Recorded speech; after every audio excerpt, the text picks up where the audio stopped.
하나님 말씀 보겠습니다. 하나님 말씀은 잠언입니다. 잠언 4장 23절 말씀, 한 절 말씀 우리 같이 합독하도록 하겠습니다. 잠언 4장 23절 말씀입니다.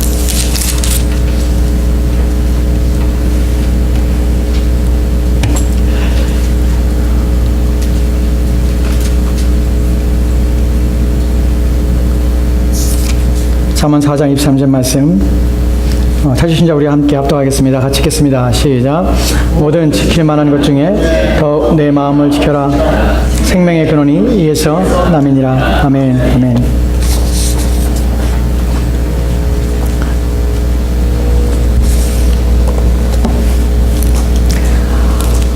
오늘 마음의 지킴에 대한 내용들 두 번째 내용입니다. 오늘 우리가 지난 시간에 살펴봤던 내용들을 이어서 오늘 마음을 지키는 것이 무엇인지 구체적인 부분들을 좀 살펴보려고 합니다. 첫 번째로 여러분에게 마음을 지키는 것에 대해서 우리가 생각할 때 좀 몇 가지를 정리하고 오늘 좀 정리를 하려고 합니다. 첫 번째는 이런 것입니다. 왜 우리가 마음을 지키는 것이 필요하냐면 우리로 하여금 하나님 앞에 우리 온 삶을 다하여 하나님의 영광을 위하여 또 하나님 기뻐하심을 힘입고 하나님의 형상을 본받으며 그래 온 삶을 불살라서 주를 위해 어떻게 하면 살 수 있을까 하는 것이 신자의 바람이요 어떤 기대입니다. 참된 신자의 마음속에는 하나님을 향한 열망함이 있습니다. 주님을 닮고 싶고 주의 말씀대로 살고 싶고 하나님의 기쁨이 되고 싶고 하는 것이 참된 신자의 열망입니다. 어떻게 그렇게 됩니까? 우리는 에베소서 5장 15절 말씀에서 이런 구절들과 16절 말씀에 이런 구절들을 발견하게 됩니다. 에베소 5장 16절 말씀에 세월을 아껴라 때가 악하니라 라는 말씀을 듣게 됩니다. 우리에게 요구되는 것이 뭐냐면 세월을 아끼는 것이에요. 신자는 자기의 주어진 삶의 모든 상황들을 그것을 바르게 이해하고 인식하고 또한 신중하게 받아들여서 그 모든 삶들을 영적이며 거룩한 것에 자기 신앙에 유익되는 것으로 길을 올리는 그것을 유익하게 삼는 일들을 해야 합니다. 그래서 세월을 아끼라는 말을 우리는 삶의 모든 기회를 잡으라, 그것을 놓치지 마라, 그걸 최상의 기회로 삼아라 라는 것으로 해석할 수 있다고 말씀을 드렸습니다. 그런데 그렇게 하기 위해서는 15절 말씀에 이렇게 말하는 것을 보게 됩니다. 어떻게 행할 것을 자세히 주의하여 지혜 없는 자처럼 말고 지혜 있는 자처럼 행하여라 라는 말을 듣게 됩니다. 신자는 세월을 아끼기 위해서 어떻게 행할 것을 자세히 주의하여 살아갑니다. 그냥 막 사는 것이 아니라 신중하게 받아들이고 심사숙고하여 분별하고 판별하여서 현명하게 삶에 적용합니다. 그것이 신자의 삶입니다. 이것이 말하고자 하는 것이 바로 제가 여러분에게 지금 계속 말씀드리고 있는 삶을 재편하는 것입니다. 삶을 영적으로 재편하는 것입니다. 신자는 삶의 중심에 하나님이 계시고 하나님 위에 살고자 하는 열망이 그의 삶의 전부가 되어야 합니다. 그것이 하나님 앞에 사로잡힌 인생이며 그것이 삶을 바르게 하는 것입니다. 영적 질서를 세워가는 삶, 이것이 신자가 하나님의 뜻과 목적에 따라 바른 인생길을 갈 수 있는 유일한 방법임을 기억하십시오. 우리는 삶을 재편하고 또한 삶의 영적인 질서를 바르게 하여서 우리는 하나님을 기쁘시게 하는 그 삶을 만들어 가야 하는 것입니다. 그런데 문제는 그러한 사실을 안다 할지라도 마음에 하나님을 향한 열망이 있습니다. 하나님을 사랑하고 싶고 하나님을 사랑하고 있습니다. 하나님 뜻대로 살고 싶습니다. 하나님의 기쁨이 되고 싶습니다. 그런데 문제는 그러한 마음과 결심과 결단을 아무리 가져도 수없이 가져도 그것이 삶에서 실천해내지 못하고 삶이 끊임없이 영적인 무질서 속에 방치될 뿐만 아니라 우리의 삶의 목표와 어떤 방향을 잃어볼 뿐만 아니라 끊임없이 하나님의 목적과 하나님의 뜻에 또 하나님의 영광을 위하는 삶이 무너지며 또한 망가지며 또한 그것이 훼손될 뿐만 아니라 그렇게 살 수 없는 우리 자신들을 종종 발견하게 된다는 것입니다. 그리고 때로는 그것 때문에 무기력감에 빠질 뿐만 아니라 때로는 영적인 게으름 속에 빠지고 그래야 신앙이 후퇴가 돼서 이제는 더 이상 어떤 뜨거움도 열망함도 없는 상태로 냉랭하게 하나님 앞에 나와 예비하고 있고 또한 죄에 대해서 감각에 묻어진 채 끊임없이 죄를 지으면서 불구하고 어떠한 두려움이나 또한 염려나 또한 걱정이 없이 죄책에 대해서 아무런 책임감을 느끼지 않고 살아가는 그런 마음이 상한 심령 상태로 마음이 무너진 상태로 우리의 삶을 질질질 끌려가는 것이 오늘날 신자들의 모습이라는 것입니다. 여러분, 그들 마음에 하나님을 향한 사랑이 없어서가 아닙니다. 그들 안에 하나님을 위해 살고자 하는 열망이 부족하기 때문에 그런 것이 아닙니다. 그들 안에서 믿음에 따라서 살고자 하는 마음이 없어서 죄에 지는 것이 아닙니다. 그것이 있지만 어떻게 해야 될지를 모르고 어떻게 그 모든 상황 속에서 자신의 삶을 절제와 인내함으로 오직 하나님께 목적을 두고 자기의 인생을 살아서 가장 밝게 빛나는 하나님의 사람으로 세워지지 못하는 이유가 우리가 어떠한 길로 가야 될지를 알지 못하기 때문에 그렇습니다. 성경은 그것을 우리 가운데 말씀하고 있습니다. 그 길의 첫걸음이 무엇이냐면 마음을 지키는 것이에요. 자신의 마음을 지키지 않으면 우리는 곧 섰다가도 넘어지며 오늘 하나님 말씀에 순종하지만 내일은 여전히 불순종하는 우리 자신을 발견하게 될 수밖에 없습니다. 마음을 지키는 것은 그래서 중요한 것입니다. 오늘 우리가 살펴볼 것은 마음을 지키는 것에 대해서 여지껏 드렸던 말씀 속에서 오해할 수 있고 또한 이해가 되지 않는 부분이 있을 수 있습니다. 그 부분을 좀 더 설명하려고 합니다. 첫 번째의 오해와 첫 번째의 삶을 재편하며 영적인 질서 속에 살아야 한다는 데서 부담감이 무엇이냐면 꼭 그렇게 해야 되는 의심이 듭니다. 꼭 그것이 바른 신앙입니까? 라는 생각이 들 수 있습니다. 꼭 그렇게 살아야만, 그렇게 해야만 그것이 하나님이 기뻐하신 일입니까? 그렇게 안 산다고 해서 우리 삶이 좀 무질서하고 우리 마음에 때로는 하나님 말씀을 지키지만 때로는 어겨도 또 죄를 짓는 삶을 산다 할지라도 내가 하나님 믿고 있으니까, 난 예수를 믿고 있으니까, 또한 내가 하나님을 사랑하지 않는 것이 아니기 때문에 괜찮지 않습니까? 라고 우리 마음을 편안하게, 또 이런 것들에 대해서 여러분 마음이 부담감과 또한 거부감을 가질 수 있습니다. 그러면 과연 그렇게 하는 것이 옳은 것인가? 그래도 되는가 하는 부분입니다. 여러분, 성경을 통하여서 또한 성경이 말하고 있는 내용들을 여러분이 단호하게 말씀드린다면 여러분이 만약에 여러분의 삶을 재편하거나 영적인 질서를 여러분 삶에 유지하지 않는다면 여러분 두 가지 오류에 빠지게 됩니다. 하나는 여러분은 영적인 열매를 전혀 맺힐 수 없는 인생을 삽니다. 두 번째는 여러분 인생은 끊임없이 고통과 염려와 두려움 속에서 여러분 인생은 전혀 하나님이 원하시는 삶으로 서지 못할 뿐만 아니라 여러분 인생은 망가지게 된다는 사실입니다. 그렇게 이거는 선택의 문제가 아닌 것입니다. 이것은 해도 되고 안 해도 되는 문제가 아닙니다. 여러분 어느 때까지 여러분 마음속에서 하나님을 섬기고자 하는 마음들과 육신대로 섬기고자 하는 마음이 끊임없이 충돌하여서 여러분 마음의 고통과 갈등 속에서 여러분의 신앙생활을 하며 여러분 마음은 끊임없이 하나님을 의지하지 못하고 신뢰하지 못하여서 불안과 염려 가운데 근심 가운데 여러분 인생을 내어놓고 맡기며 살게 하실 것입니까? 자그마한 문제 속에 우리의 인생에 들어올 때 그 문제가 우리에게 주는 파급력과 효과 때문에 우리 마음이 흔들리며 우리 마음이 좌절하며 절망하며 때로는 하나님에 대한 의심 속에서 하나님이 계신가 하는 불안과 염려 속에서 사실 것입니까? 저는 더 이상 그러한 삶을 살 수 없다고 선언했기에 그것은 하나님이 기뻐하시는 삶도 아닐 뿐만 아니라 그것은 내 인생에서 가장 불행한 삶이기에 그 자리를 떠나기로 결심했습니다. 그리고 삶의 질서와 또한 삶을 재편하기로 결심해서 일을 시작하고 있습니다.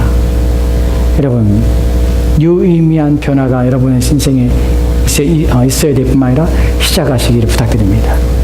왜 해야 되냐면, 왜 그래야 되냐면 성경이 우리 가운데 요구하고 있기 때문에 그렇습니다. 여러분, 우리는 성경에서 우리를 구원하신 목적에 대해서 여러분들은 늘 기억하시며 늘 생각하셔야 합니다. 하나님 왜 여러분을 구원하셨습니까? 왜 여러분을 죄 가운데서 여러분을 건져내셨습니까? 그 이유가 무엇입니까? 로마서 8장 29절 말씀에 이렇게 우리 가운데 말씀하는 것을 보게 됩니다. 로마서 8장 29절 말씀입니다. 같이 읽겠습니다. 시작. 하나님이 미리 아신 자들을 또한 그 아들의 형상을 본받게 하기 위하여 미리 정하셨으니 이는 그로 많은 형제 중에서 맏아들이 되게 하려 하심이니라. 아멘. 하나님 미리 아신 자들을 또한 그 아들의 형상을 본받게 하기 위하여 그들을 정하셨습니다. 저와 여러분이 구원하신 목적은, 그리스도께서 이 땅에 오신 목적은 단순히 천국에 가는 것이 아닙니다. 이 땅의 삶에서 우리는 거룩한 성화와 거룩한 하나님의 사람으로서 지어져가며 세워지기 위해서 우리를 아직 이 자리에 우리를 살려놓으실 것입니다. 하나님의 아들의 형상을 본받는 것은 구원의 목적이자 구원의 결과여야 합니다.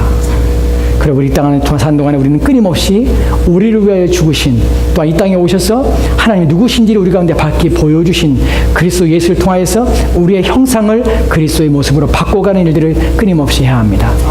우리는 잘 압니다. 그 형상이 외적인 것이 아니라는 것을 압니다. 우리의 내면과 우리의 마음이 그리스도를 닮아야 하는 것입니다. 그래서 빌립보서 2장 5절 말씀에 이렇게 우리 가운데 말씀합니다. 같이 읽겠습니다. 시작. 너희 안에 이 마음을 품으라. 곧 그리스도 예수의 마음이니. 아멘. 아멘. 너희 안에 이 마음을 품으라. 곧 그리스도 예수의 마음이라고 합니다. 우리 마음에 품어야 될 마음이 있다면 예수 그리스도의 마음입니다. 이것이 성경이 우리에게 요구하시는 것입니다.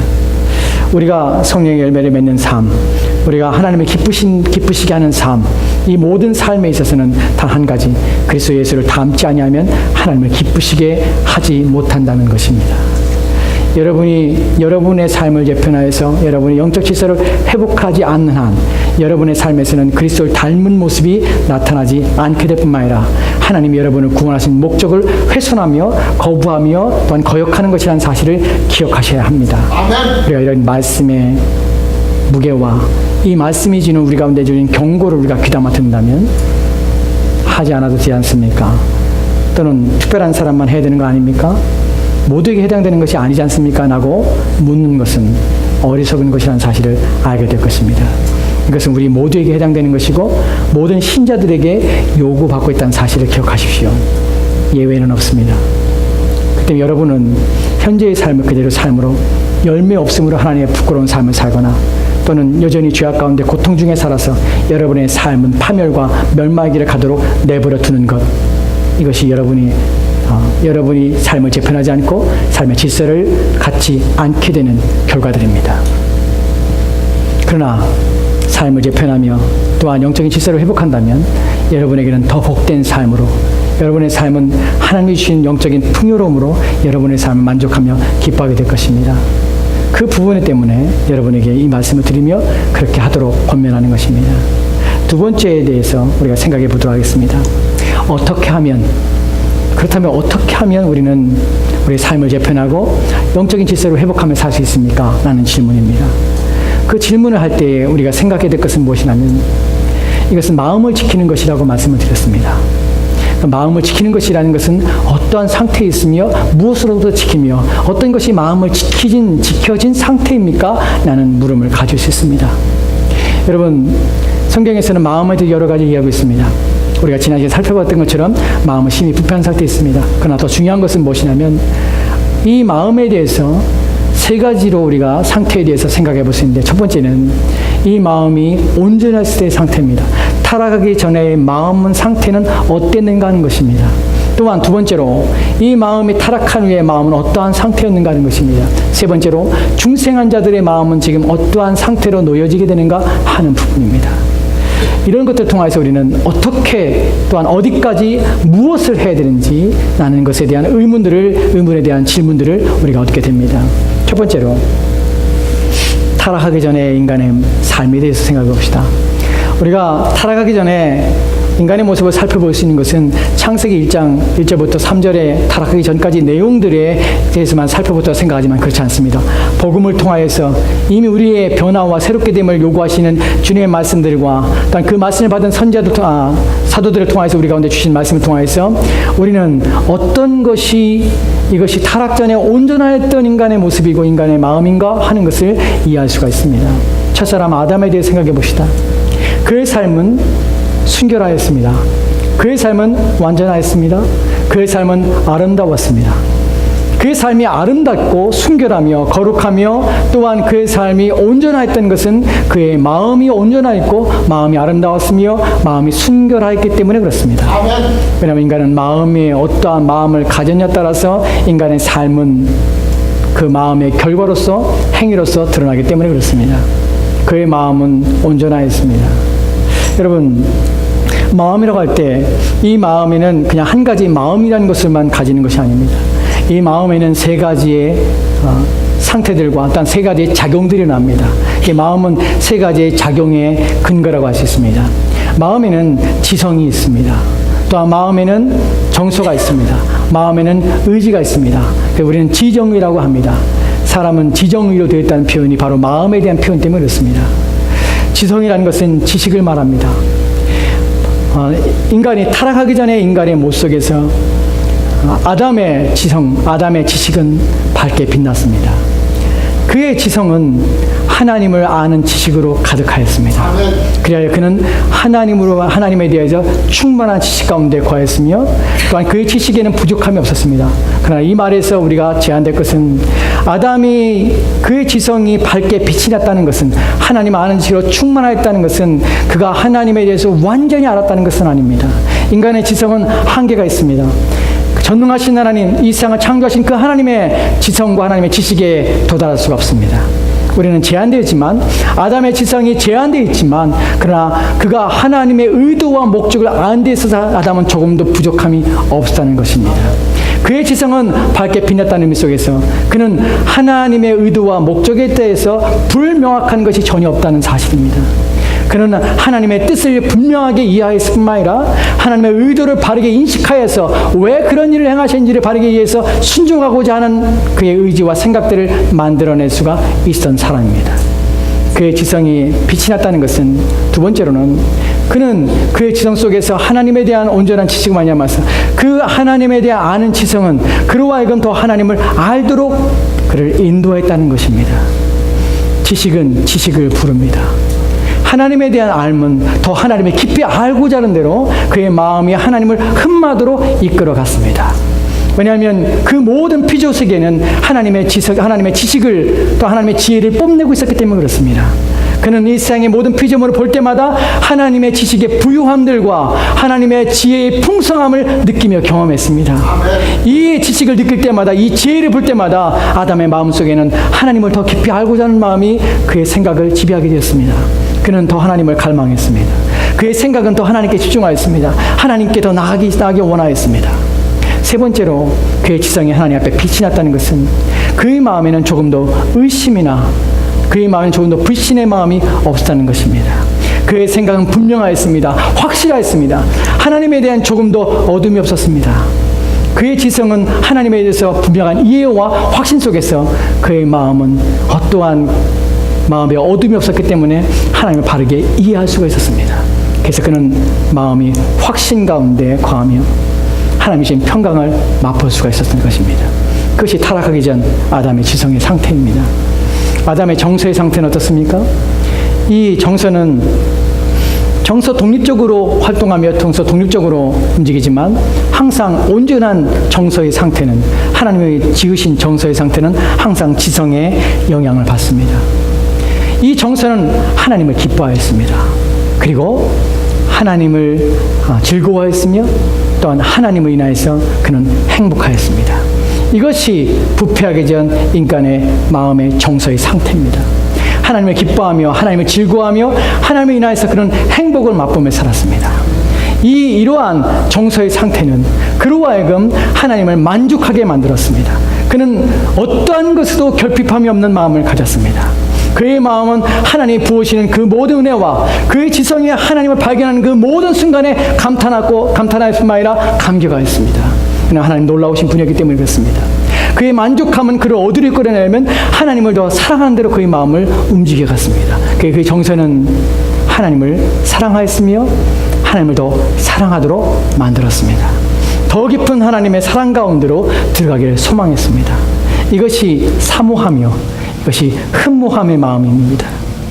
온전한 정서의 상태는 하나님을 사랑합니다. 그리고 하나님을 기뻐할 뿐만 아니라 하나님 자체를 즐거워하며 또한 하나님을 때문에 그는 행복함으로 충만한 것입니다.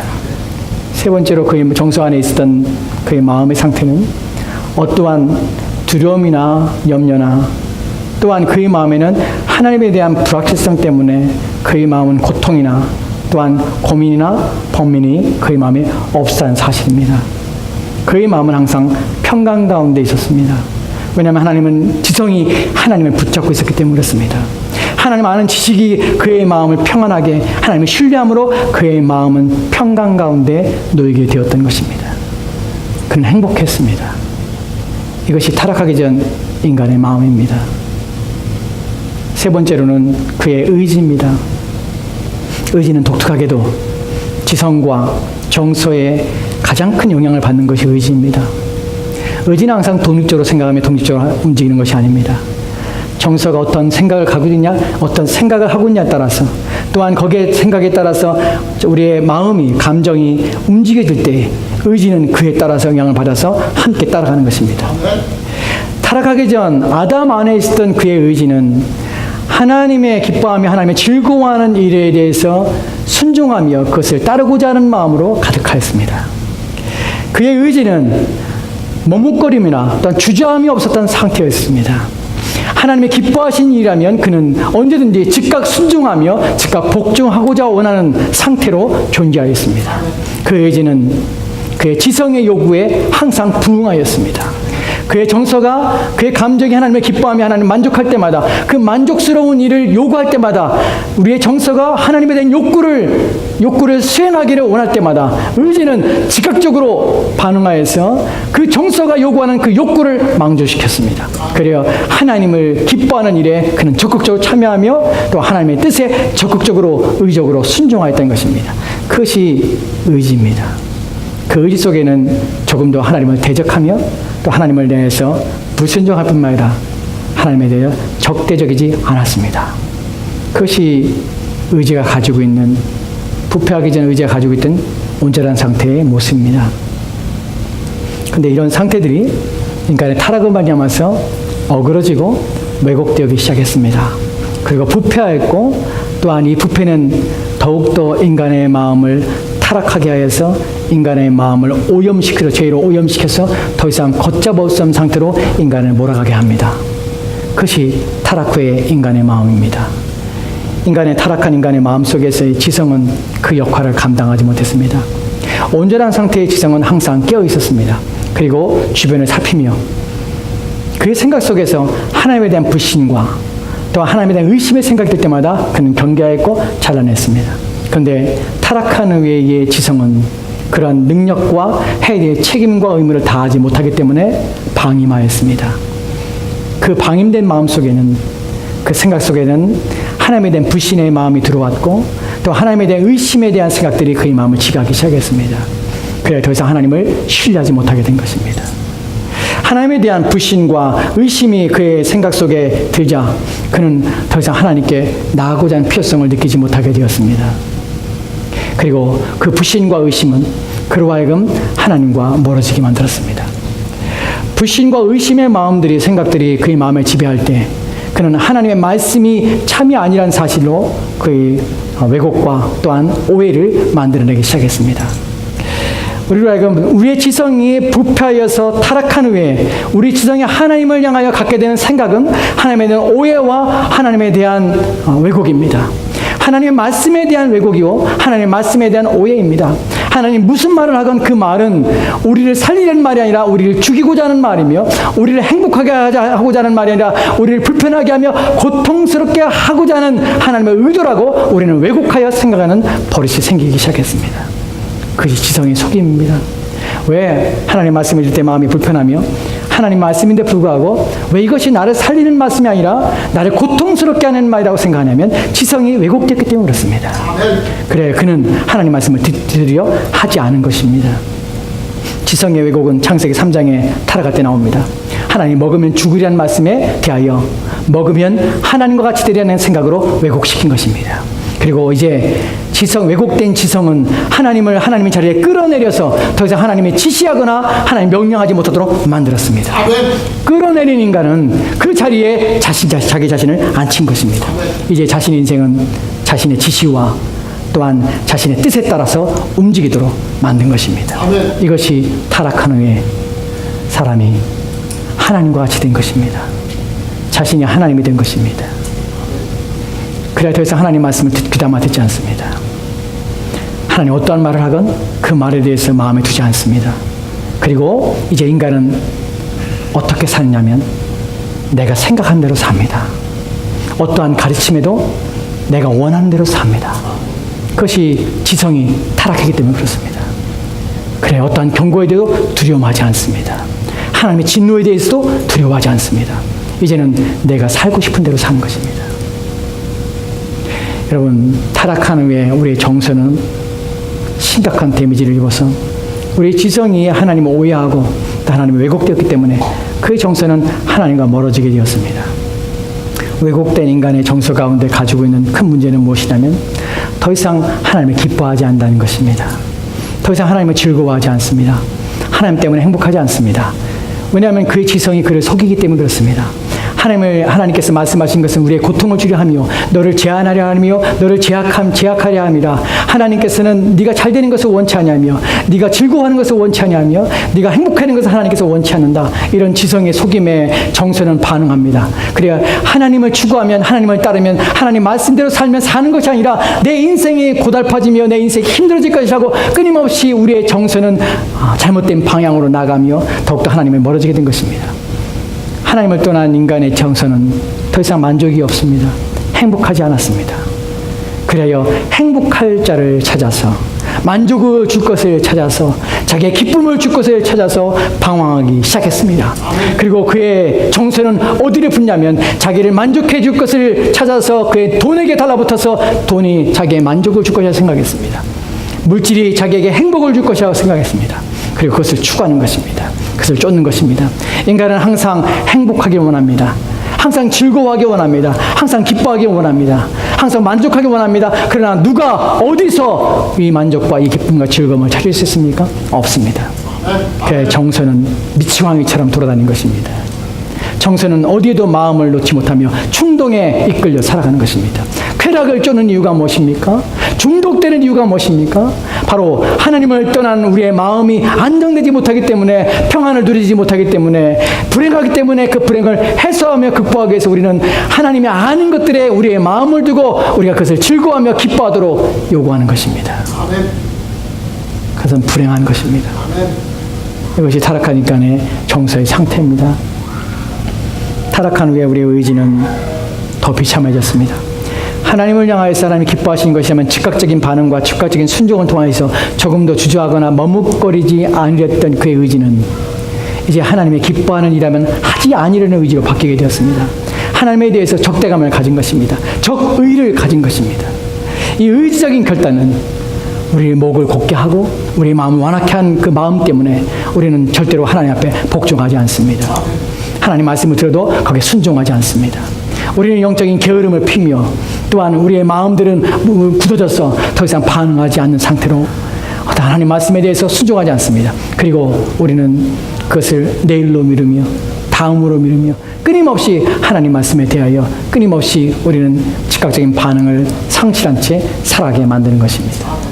타락한 인간의 지성은 의지는 항상 불순종과 또 항상 하나님에 대해 죄를 짓는 일에 즉각적으로 빠르며 그 일들을 행한 일에 가장 적합한 상태로 발전되었음을 기억하시기 바랍니다.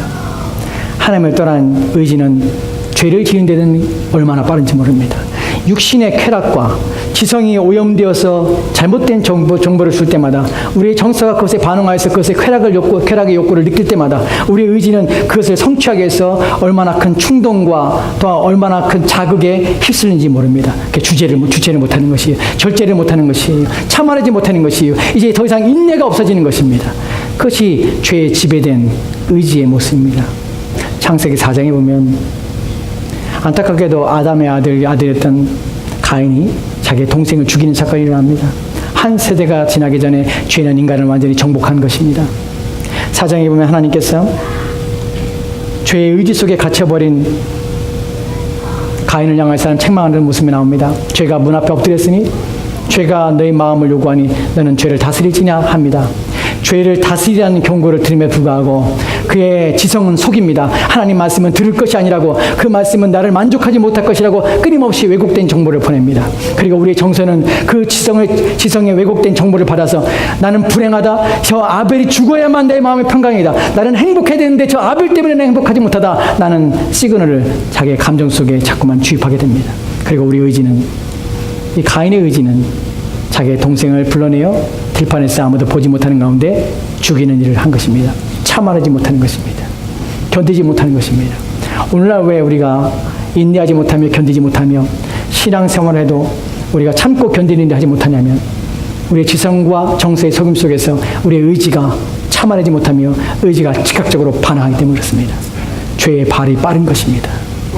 이것이 타락한 상태의 우리의 의지의 모습입니다. 이러한 상태를 성경에서는 이렇게 표현합니다. 예레미야서 17장 9절 말씀에는 이렇게 우리의 마음의 상태를 이렇게 표현합니다. 같이 읽겠습니다. 시작. 만물보다 거짓되고 심히 부패한 것은 마음이라 누가 능히 이를 알리오마는. 아멘. 만물보다 거짓됩니다. 그리고 심히 부패한 것이 마음이라 합니다. 누가 능히 이를 알리오? 아무도 이를 알지 못합니다. 여러분, 만물보다 거짓되다는 말은 우리의 마음이 그렇다는 것입니다. 타락한 상태의 인간의 마음은 만물보다 거짓됩니다. 만물이라는 것이 무엇입니까? 온 세상의 모든 것들보다입니다. 가장 거짓된 것이 있다면 마음입니다. 이 세상에 하나님이 지으신 것 중에 가장 거짓된 것이 있다면 마음입니다. 여러분, 거짓이라는 단어는 이것은 믿을 수 없는 이라는 단어입니다.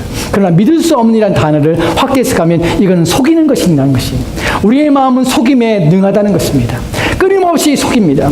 우리가 오늘 아침에 일어났을 때는 왠지 모를 기쁨에 들떠서 하루를 시작합니다. 그러나 어느 날에는 우리는 왠지 모를 불안과 염려 가운데 하루를 고통 중에 시작할 있습니다.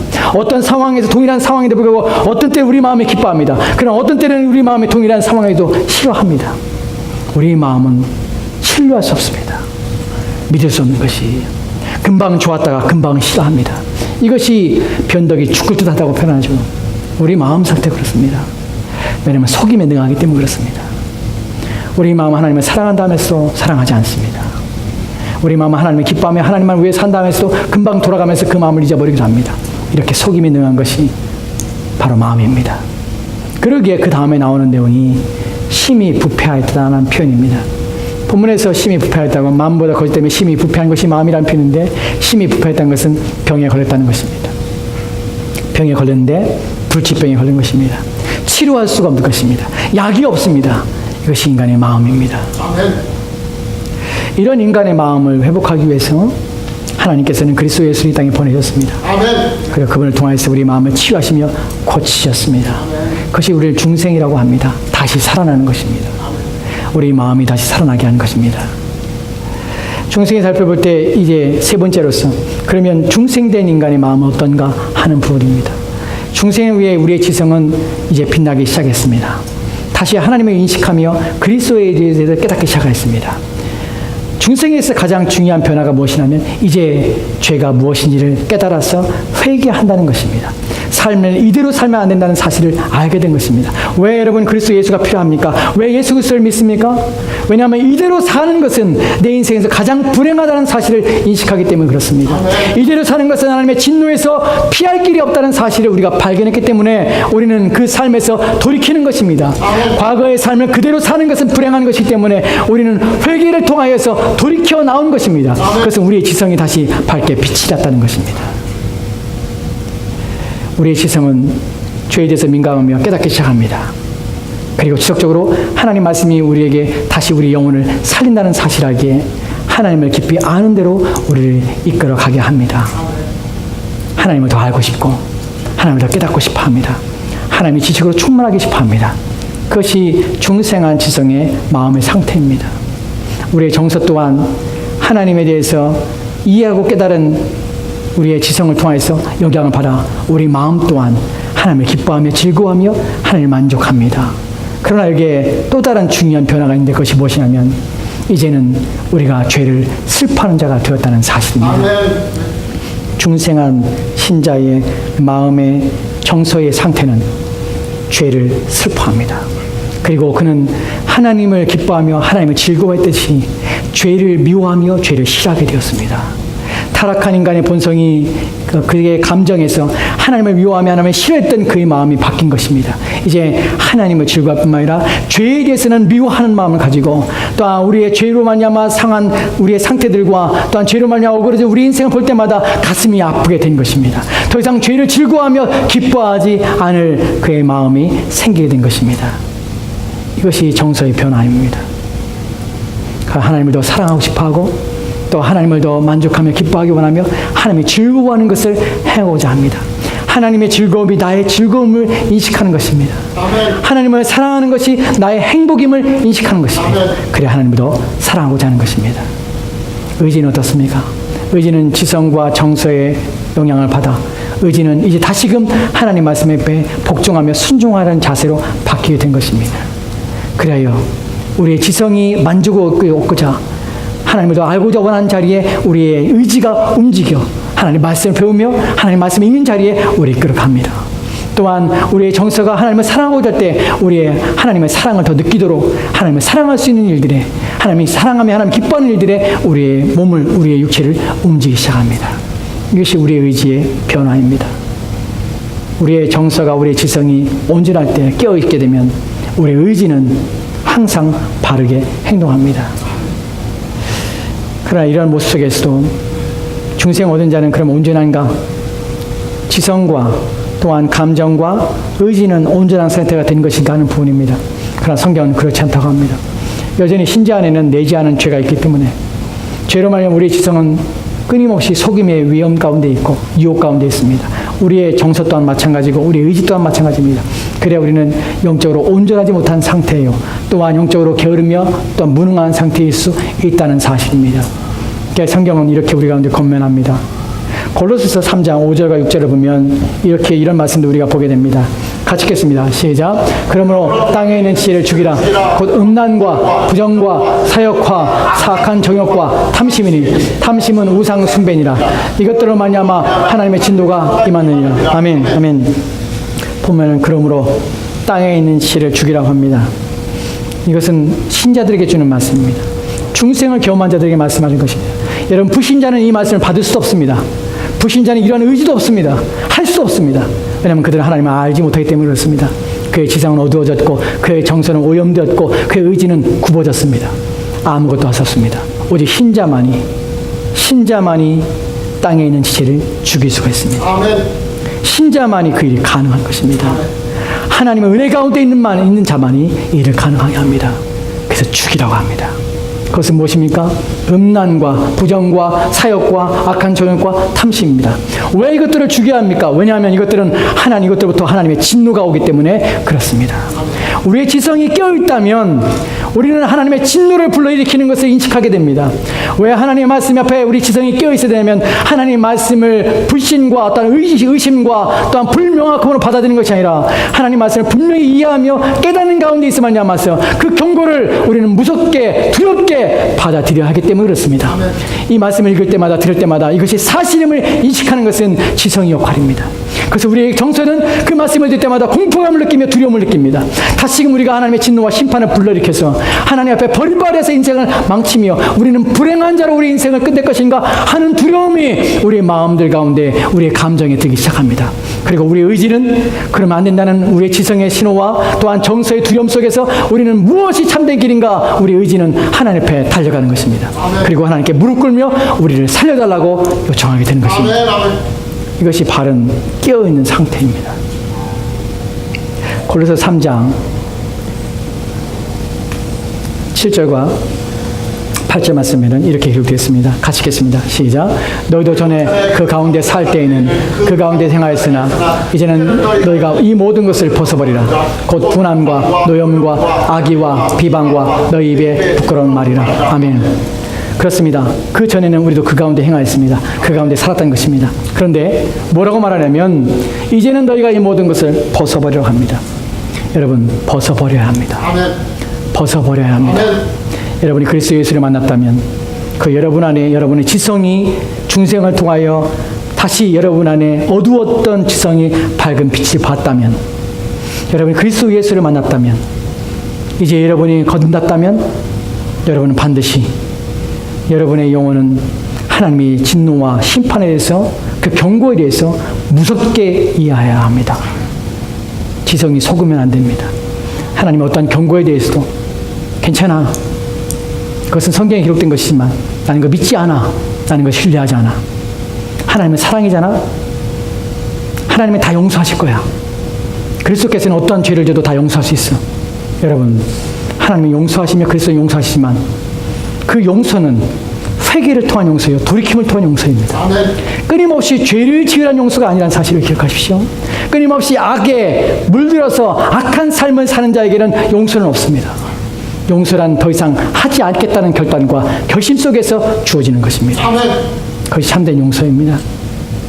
우리는 말씀을 충돌화해서 하나님의 진노와 심판이 하나님의 사랑과 충돌화해서 우리는 그 사랑이 하나님의 심판과 진노를 무디게 할 것이라고 착각합니다. 여러분, 속지 마십시오. 하나님은 공의로우신 하나님이십니다. 로마서 3장 25절 말씀에 하나님 이렇게 말씀하십니다. 내가 예수 그리스도를 십자가에 못 박혀 죽은 것은 무슨 의미인지 아느냐? 내가 그리스도를 십자가에 죽게 하여서 그 피로 말미암아 그 피를 흘리게 하며 그를 고통스럽게 둔 이유가 무엇인지 아느냐? 그것은 내가 의로운 자임을 너에게 알리려 함이라. 나는 불의한 자를 그냥 그 죄를 없다 하지 않으리라. 누구든지 죄를 지은 자는 반드시 죽으리라. 이것이 하나님 말씀입니다. 그 결과로 우리 죄 때문에 그리스도께서 그 값을 지불한 것입니다. 우리의 죄값을 대신 지불한 것입니다. 우리가 지은 죄에 대해서 책임이 없이 아무도 책임을 짓지 않고 우리가 용서받았다고 생각하지 마십시오. 우리가 악을 행한 악에서 아무것도 하나님 앞에 갚은 것 없이 우리가 용서받았다고 생각하지 마십시오. 생명으로 반드시 갚으십니다. 바로 그것이 그리스도의 사랑입니다. 우리가 바뀌며 우리가 변화될 이유가 우리의 생명을 주신 그분 앞에 우리의 지성이 깨어있다면 그분의 말씀을 무겁게 듣고 그분의 말씀에 대해서 우리가 경각심을 가지고 이것이 생명의 말씀을 기억하십시오. 여러분의 정서가 하나님 말씀 받을 때 기뻐해야 합니다. 여러분의 정서는 하나님을 인해서 행복해야 합니다. 왜냐하면 여러분의 영혼을 살리려는 말씀이기 때문에 그렇습니다. 하나님 말씀을 들어도 그 말씀이 여러분을 죽이는 것이 아니라 여러분을 살고자 하는 말씀을 기억하십시오. 우리가 어떠한 하나님 말씀을 들어도 여러분 마음에 감사함으로 기쁨으로 받아들일 이유가 무엇이냐면 하나님은 결코 우리를 죽이기 위해서 고통스럽게 하기 위해서 우리의 인생을 불안하게 위해서 하나님께서 말씀을 주신 적이 한 번도 없기 때문에 그렇습니다. 그것은 우리의 지성이 속임 때문에 우리가 속아 넘어가는 것입니다. 여러분이 경건하며 더욱 거룩한 삶을 살고 여러분의 온갖 쾌락과 육신의 즐거움을 여러분이 끌어버린다고 여러분 불행하지 않습니다. 여러분이 날마다 여러분의 시간을 여러분의 육신의 쾌락 때문에 보내고 드라마와 오락과 쾌락에 빠져서 여러분의 인생을 보낸다고 해서 여러분 그것 때문에 만족하십니까? 여러분이 행복하십니까? 절대로 그렇지 않습니다. 또다시 공허함이 여러분의 마음을 지배하면 어찌입니까? 또다시 그 이후에 여러분 마음이 허망하면 어찌입니까?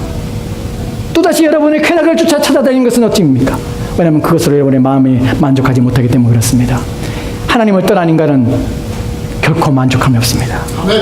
하나님을 떠난 인간의 마음은 결코 행복하지 못합니다. 항상 불행합니다. 여러분, 죄의 목적이 무엇이 아십니까?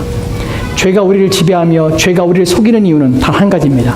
그것은 우리의 사망입니다. 우리가 하나님의 진노 가운데 죽는 것을 그토록 원하는 것이 우리 육체가 원하는 죄입니다. 그렇기 때문에 우리는 더 이상 죄에게 우리 몸을 들여 불의의 병기 가운데 우리 몸을 들이며 살 수는 없습니다. 더 이상 우리 마음이 죄를 기뻐할 수 없습니다. 여러분의 감정이 여러분의 정서가 죄를 기뻐하지 못하게 하십시오. 여러분의 정서가 죄를 짓는 것을 용납하지 못하게 하십시오. 더 이상 슬픔 가운데 여러분의 마음을 내어두지 마십시오. 더 이상 염려와 불안 가운데 여러분의 마음을 허용하지 마십시오. 죄가 여러분의 마음에 들어 여러분의 마음을 사로잡아 근심 가운데 낙심 가운데 여러분의 마음을 두는 것을 결코 용납하지 마십시오. 시편 42편에 이렇게 말합니다. 내 영혼아 어찌하여 내 속에서 낭망하며 어찌하여 불안하는고? 여러분, 우리 자신에게 말을 합니다. 너는 어찌하여 내 마음아, 내 감정아 어찌하여 이유 없이 너는 낭망하며 이유 없이 불안해야 하는가? 너는 어디서부터 너의 마음의 평강과 위로와 힘을 얻을 것인가? 너의 마음의 즐거움과 기쁨의 근원은 누구신가? 너는 누구를 바라보며 살아야 하는가? 여러분 자신의 마음에 외치십시오. 선언하셔야 합니다. 나는 내 영혼을 도우시는 하나님을 의지하리라. 아멘. 내 마음아 잠잠하라. 내 마음아 두려워하지 마라. 너는 무엇 때문에 무엇이 너희 마음을 이렇게 두렵게 하는가? 그것이 하나님보다 더 큰가? 그것이 하나님의 능력보다 더 큰가? 그것이 하나님의 힘보다 더 큰가? 우리는 자문해야 합니다. 여러분의 지성은 끊임없이 하나님 앞에 나가 무릎 꿇어야 합니다. 하나님을 생각해야 됩니다. 주의 말씀을 기억해야 됩니다. 그것을 묵상해내야 합니다. 그리고 그 말씀에 의심 없이 그 말씀을 받아들이고 애를 써야 합니다. 그리고 그 정서는 우리의 지성이 요구하며 지성이 깨달은 것에 대해서 붙잡으며 그것을 우리 마음에 우리 감정의 확신 가운데 평강에 있도록 끊임없이 우리 마음을 이끌어 가야 합니다. 그때 우리 의지는 하나님 만나는 자리로 나가며 주님을 기쁘시게 한 자리로 나가 우리의 지성을 만족하게 하고 우리의 정서를 평강 가운데 놓도록 우리의 의지는 순종하게 되는 것입니다.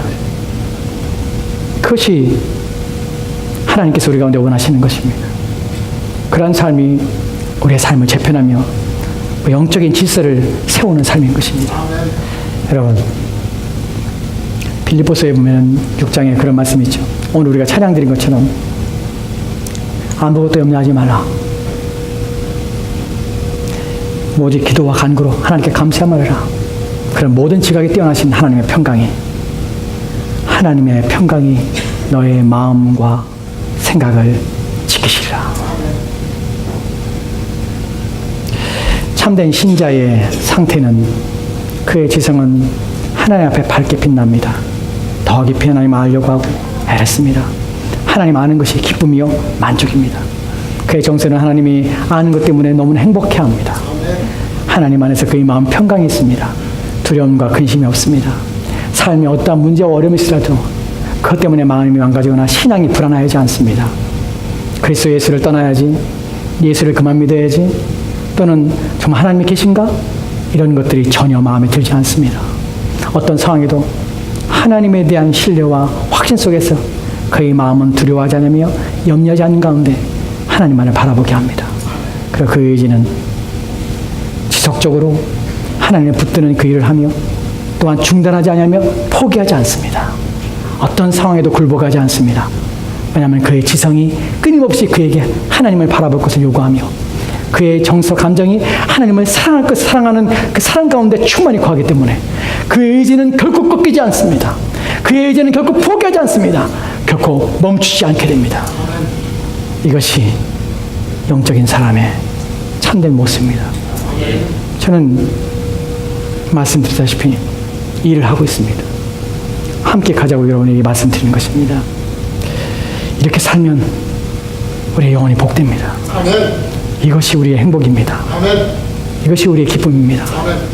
신자가 누리는 이 복을 왜 받지 않으십니까? 신자가 누릴 수 있는 하나님의 은혜를 왜 그 가운데 누리며 살고 있지 않습니까?